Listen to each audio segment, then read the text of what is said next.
Baruch Hashem, thank you so much, Rabbi Mark.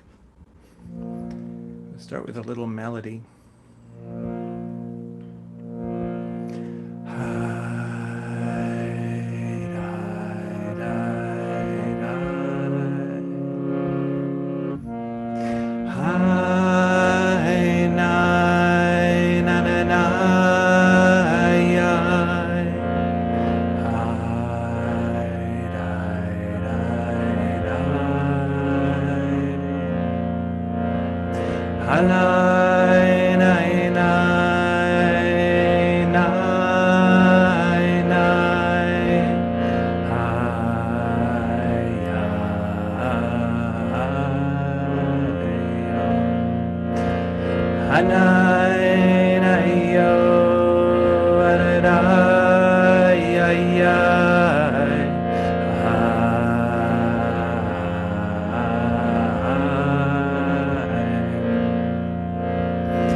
Next piece of the melody is a little bit unusual with the notes.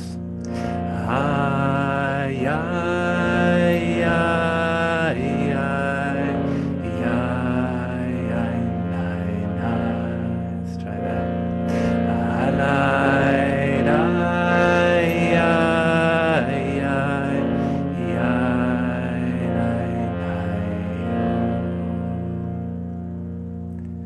So I want to look today at the letter Ayin. Some of you know that in the Torah of Awakening program, we go through the various Hebrew letters.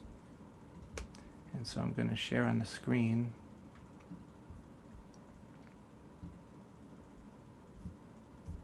There we go. The letter Ayin, which literally means the eye that we see out of, and is therefore a pointer to, or a metaphor for awareness itself. And as you can see, I put there seeking, finding the divine. These are really two modes of how we use our awareness. We tend, in ordinary daily activities, we use our awareness in order to seek out what we need in our experience. And so, understandably, we tend to approach spirituality in the same way. Maybe we are seeking to practice, to do meditation, or to do learning in order to gain more peace, or a feeling of wholeness, or closeness to the divine, or however we are motivated. But that seeking ultimately can result in finding through something which is a little bit paradoxical, which is that rather than finding the fruit of our practice in somewhere in our experience, we find it in the awareness itself that's having the experience. And so that's really the essence, at least in my understanding, of what's happening in the meditation process, is that awareness is becoming aware of its own being, its own essence. And we're becoming aware that at the root, meaning beneath our thoughts, beneath our feelings, larger than our physical sensations, our sensory awareness, bigger than all those things, we are openness. We are a field of consciousness. And in discovering this field, all of those various qualities that we are motivated to seek spiritually, wholeness, vastness, a sense of inner freedom, a sense of unlimitedness, a sense of spaciousness, all of those are present and findable within not something out there, but within the essence of what we are at the deepest level. So I'm going to say a little Torah bracha.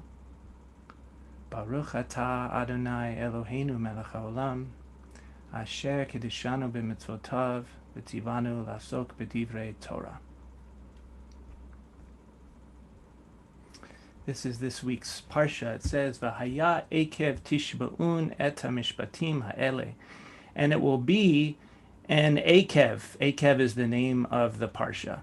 It will be an akev, which here is translated as reward. If you listen to the rules, the mishpatim, and you guard them to do them, then Hashem, which I translate here as existence, because the name of God really comes from the root, which means being or to be.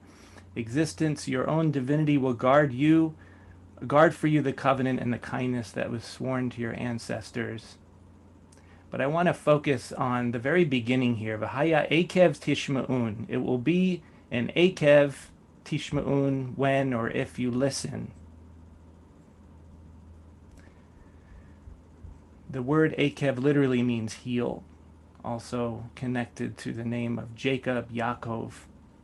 And so heel is understood to mean reward or because or consequence, probably related to, or similar to, I should say, the English idiom when we say that something will follow on the heels of something else, right?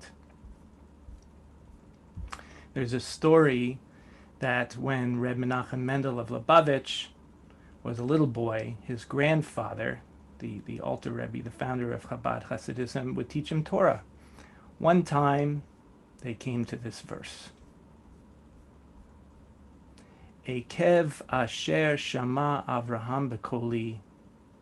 Because, which is the translation of Ekev here, Abraham listened to my voice. And so when they came to this verse, Menachem Mendel's grandfather asked him to explain it. And the child said, Abraham heard God's voice even with his akev, even with the heel of his foot.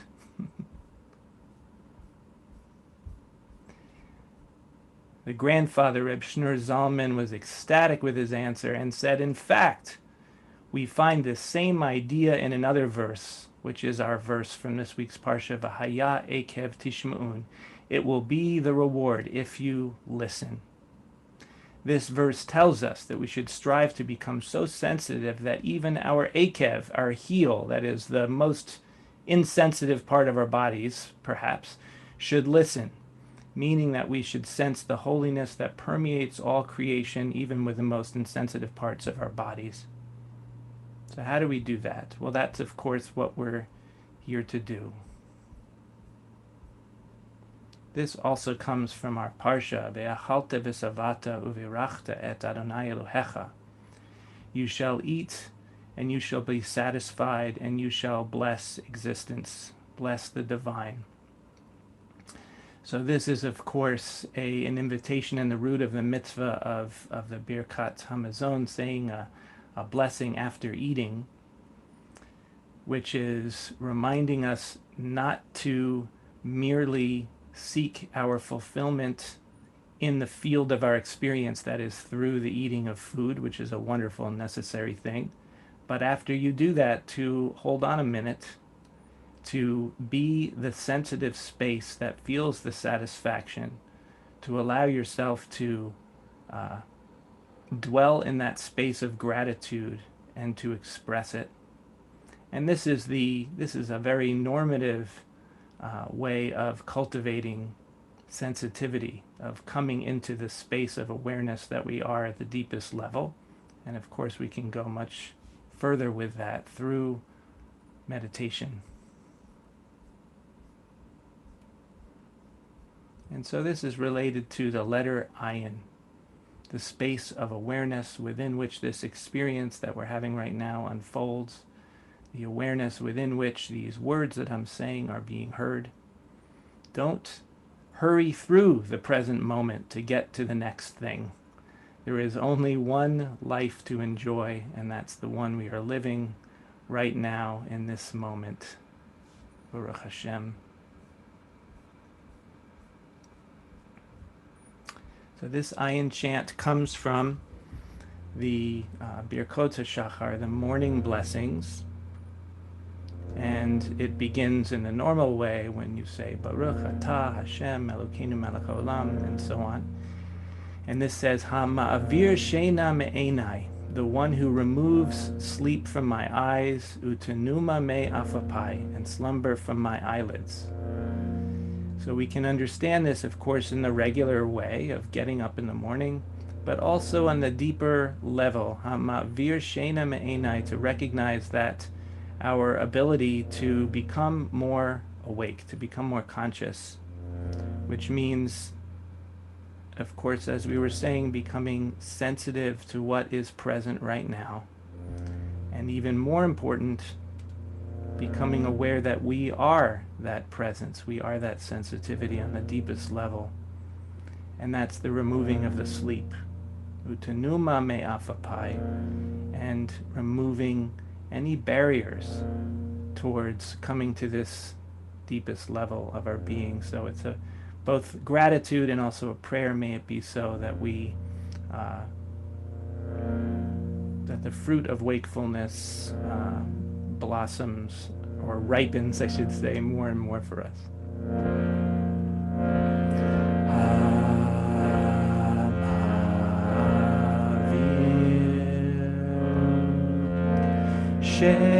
Sheina me'enai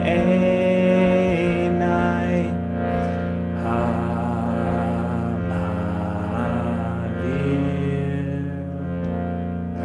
Sheina me'enai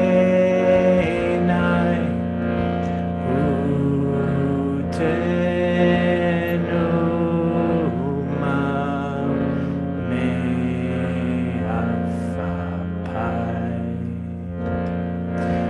Utenu ma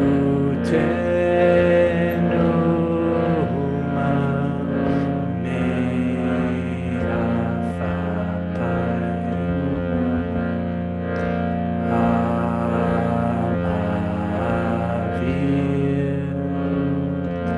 Sheina me'enai ha'mavir.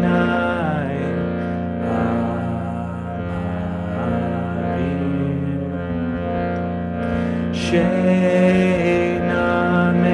me'enai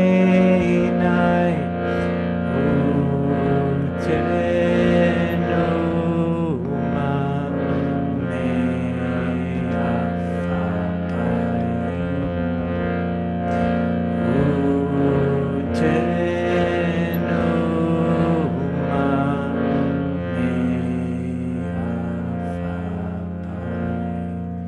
And preparing to come into silent meditation, just checking to be comfortable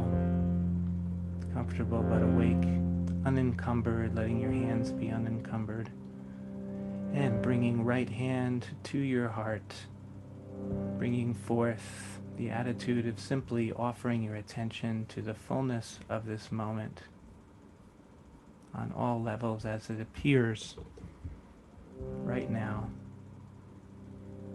and offering attention from the heart with lecha on a long out breath. Deep breath in, lecha.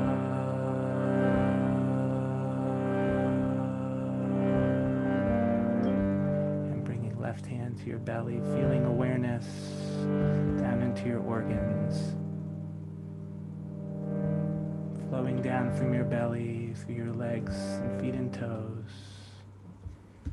rising up in your chest, upper back, shoulders and neck, down through your arms, hands and fingers, into your face, facial muscles, brain and nervous system, filling up your body with consciousness, bringing a little smile to your lips to be the benevolent dwelling in the body, feeling your breathing,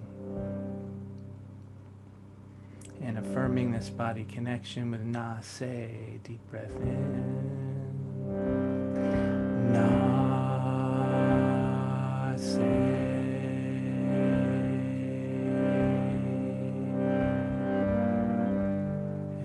Right hand to lightly touch your forehead, aware of the space beyond your body, the room around you, the sounds, objects, light, and knowing that all of this is being perceived and living within the field of awareness that you are within, but infinitely beyond the body, without form, without boundary. You are this openness, Vinishma. Deep breath in, Vinishma.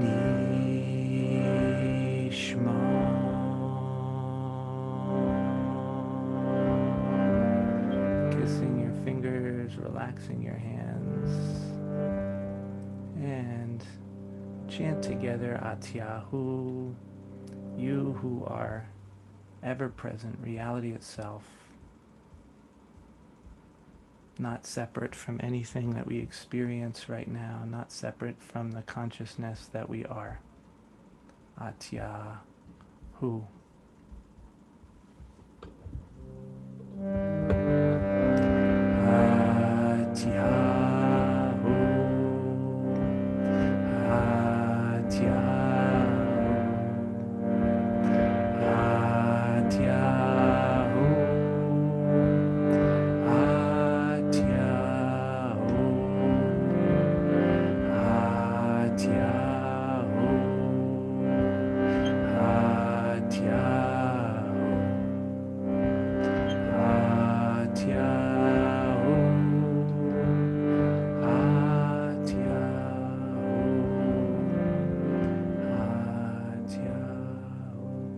And coming into silence, you can continue to use the tefillah if you want, Atyahu, to anchor the mind. Thoughts arise, just letting them come, letting them dissipate, not becoming involved. Using that, the sounds, Atyahu, in your mind as a helper to simply come back to spacious presence. So we come into silence for about 10 minutes.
Shena mehenai utenuma me'afapai. May we continue to deepen in our recognition of that level of ayin, of knowing ourselves as the space of awareness within which our lives unfold. And may the wholeness and peace, wisdom, creativity, and benevolence flow from there. Osei shalom bimromav, huya asei shalom aleinu, v'yako Yisrael, v'yako Yoshvei Tevel, v'yimru amen. Thank you so much, Reb Brian. Friends, we seal our practice, as always, with an opportunity to honor loved ones who we've lost, and invite those of you who are in mourning or observing a yard site to put the name or names of those you're holding in your heart today in the chat box if you'd like, and join me in rising in body or in spirit for the words of Kaddish. Yitkadal, Yitkadash, Shemei Rabbah, Bi'amad, Ivra, Chirutei, Yamlich, Malchutei, Chayechon, Yomechon, Uchayei, Chol Israel, Ha'adara, Bizman Hari, Amen. Amen. Yehi Shemei Rabba, Barach, Lama, Lamaya, Yitbarach, Yishtabach, Yitpa'al, Yitamam, Yitnaseh, Yitada, Yitaleh, Yitalal, Shemei Tavusha, La'ela, Minkol, Birchata, V'shirata, V'shmachata, V'nechemata, V'amiram, Yehi Shlama Rabba Min Shemaya, V'chayim Aleinu, V'kol Yisrael,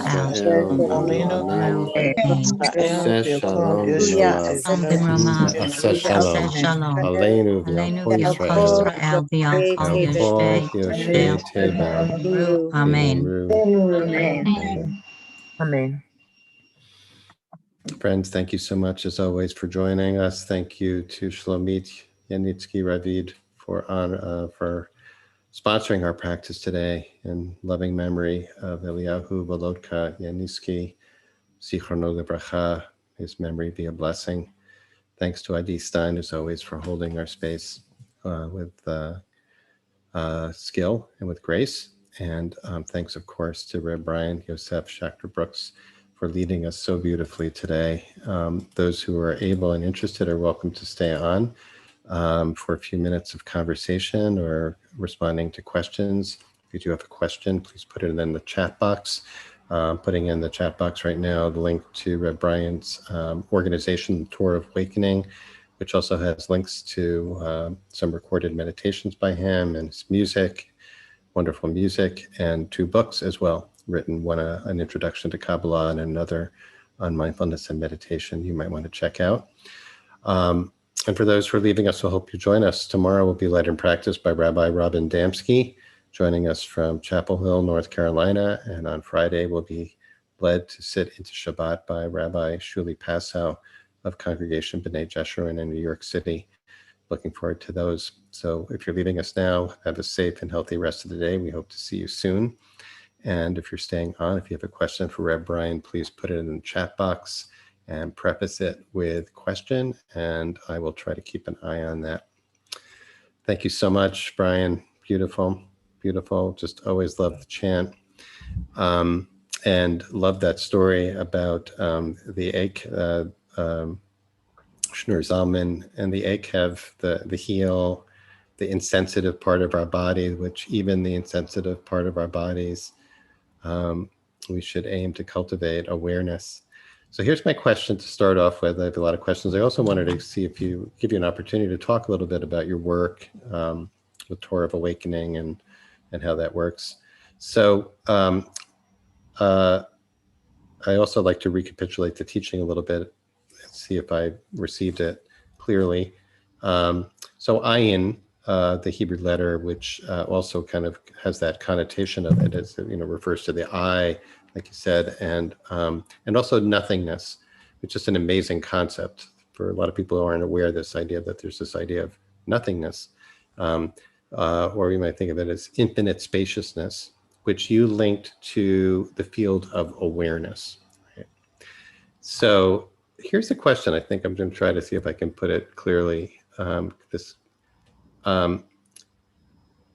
what we are seeking to cultivate here is awareness of that awareness, so that in meditation we become aware of sensations, aware of thoughts, aware of stuff that's happening, right, even in the moment.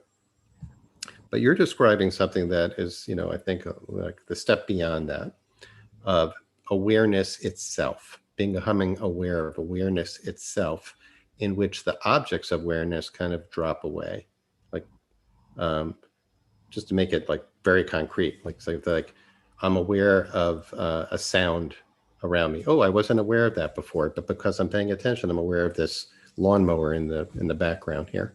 Um, um, but then where I feel like you were inviting me to go is, oh, I am aware, period. I'm aware. And that awareness itself is the divine, or whatever name we want to attach to it. And I can have a moment of communion in, veikut, connection, of resting in that, in and of itself. And so that's where I got from the iron from you. So how's that? How am I doing? Yeah, good. I would just add to that a little bit that the objects that we're aware of, and by objects doesn't mean necessarily physical objects, but just anything that is part of our experience. So it Mm-hmm. could be sounds, it could be our bodies, it could be feelings, emotions, thoughts arising and falling away. All the things that are part of our experience may, but they don't necessarily fall away. So they may fall away, and they're always coming and falling away. But the shift that can happen is that we can notice that all the things that we're aware of, in our experience of them anyway, are actually not separate from the awareness. So we normally have the sense that I'm in here, I'm in my body, and I'm looking out at the room, and the room is out there. And that may very well be true. I think it's true. but but also in our experience of the room out there, really what we're perceiving is the image of the room inside our awareness. And so we have the sense conveniently that we're perceiving things outside of ourselves. We're inside the body, that stuff is outside of the body. But we can also just easily shift from that. It's a very simple little shift to notice that everything we're experiencing, from thought to feeling to the whole world around us, the sun, billions of miles away, everything we perceive is actually inside of awareness. And when we notice that, then we can have this sense of, well, what is this awareness? Well, it doesn't really have a shape. It doesn't have a form. It's not confined to the body. It's just some kind of openness. We don't have to really understand it intellectually. We can talk about it scientifically, but in terms of our experience of it, it seems to just be an open field. And when we notice that, the objects may still be there, but our perspective on them really shifts. There can be a relaxing of that tendency to experience it as a duality, especially if it's something we don't like. Something like, I'm over here and I don't like that. Well, it's all actually part of me. It's all part of awareness. And the awareness is really very much beyond the ordinary sense of me, as you said. Like, is it the same as the divine? Well, yeah, if we understand the divine as reality, as this mystery of being, whatever this is, Mm-hmm. then the divine is somehow becoming aware, is this awareness. It's not separate from it. That's a way of saying it. What we think of it as the divine is not separate from this awareness. And so we, through this organism, this body, mind, thing Right. that we are, we get to we get to experience in a very direct way what is meant by Hashem Echad, the oneness of being. Okay, so here's a question from Michael Davis. Isn't this the same as Buddhism? In a couple of minutes, can you resolve that for us, please? Well, I'm not a student of Buddhism, and I think Buddhism has many different expressions, and it's a very complex thing. Yeah. But I will say that in my experience, all of the different traditions that I'm aware of have an esoteric aspect of them, which all basically get down to this fundamental level that takes us beyond concepts and into accessing something that is right there for us at the root of our being. Mm-hmm. And We're it's at the heel of our being. at the heel of our being, yes. Yeah. But everything that I'm saying is actually you can find in Hasidic texts and so on. So it's not just a Buddhist overlay, but we tend to be familiar with Buddhism in Mm-hmm. our culture, so it reminds us. Mm-hmm. So someone else, another question. Someone was thinking about Ein Sof, which literally means without end. So there's one question here is that synonymous with ayin, or those terms, can they be used interchangeably or not? And also gives me a chance to plug your book here too about your introduction to Kabbalah. For those who are not familiar, there is in Kabbalah, in the Kabbalistic framework, there is this concept of Ein Sof, of the infinite, of the limitless, of the beyond, beyond space and time, that becomes manifest through the unfolding of the sphirot, the aspects, emanations of the divine, which, as you're describing it, Brian, it kind of, I think, integrates that completely esoteric, otherworldly and this world. It makes it possible to say, I'm in this world and beyond. I can be in this world and beyond the world at the same time. So, how does Ein Sof play into this? If you want to say something about that. Yeah, Ein Sof is, well, as you said, it's a concept in Kabbalah, but it's also something that we can experience directly. It's a way of describing what we are, meaning it's a way of describing the quality of consciousness as something that doesn't have a boundary or a border.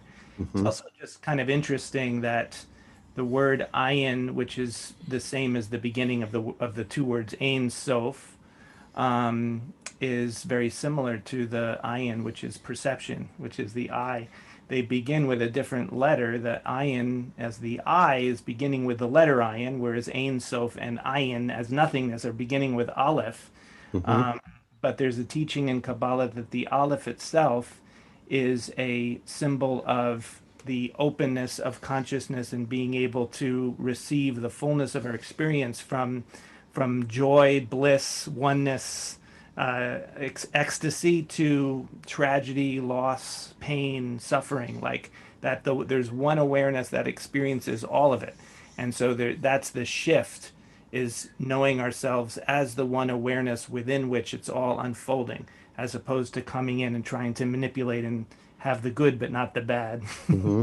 Mm-hmm. That relates to this quality that you talk about of equanimity, of course, too. So that gives us a couple of minutes, literally 2 minutes here as a transition. Maybe say a few things about, let people know a little bit more about your work with Tour of Awakening and how it manifests here. Like this is, everyone, we have a wonderful array of teachers. Everyone's got their own particular shita methodology. And clearly you have, I'm sure you have many, but um, this methodology of engaging with the text, engaging with the chant, um, a little bit of introduction to the spoken meditation, and then the silence. What would you say about your work? The work that you're doing these days.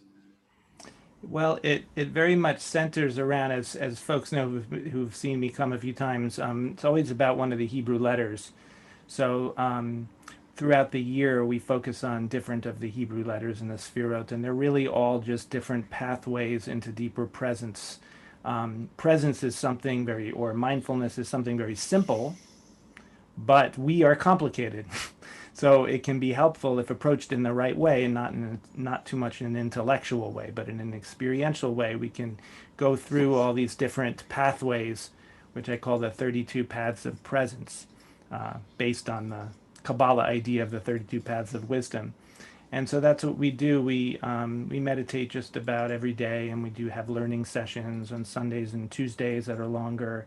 And we also have a more advanced practice that visualizes the letters and sphirot in the body and uses affirmations and body movement and different things to build like an inner interface with that dimension in the nervous system. So there's a lot of different dimensions to the Tour of Awakening programs that are available, and I'm happy to talk to anybody individually if they have questions. It's easy to contact me on tourofawakening.com. Well, we're blessed and Appreciate that. grateful. Thank you. Well, we're blessed and grateful to learn with and from and practice with you. So thanks so much Thank for you. being with us and leading us today so beautifully. I know everyone especially appreciated. At least I did the chant. I know I can see that a lot of people did appreciate it. And by the way, I'm also putting into the chat the link to the YouTube playlist of all the meditations. So I know some people were looking for past meditations, and you can certainly make use of those anytime, including when on days when we're not meeting live, to revisit any of the teachings that you found particularly powerful for yourself. So thanks again, Brian, for leading us today. Thanks to Adi. Thanks to our sponsor for today, Shlomit Yunitsky Ravid. Thank you so much for supporting our practice. And most of all, thanks to all of you, as always, just for being here, for your presence, for your practice, your devotion to this, which is always so inspiring. And hope to see you all tomorrow to practice with Rabbi Robin Damsky, and on Friday with Rabbi Shuli Passow.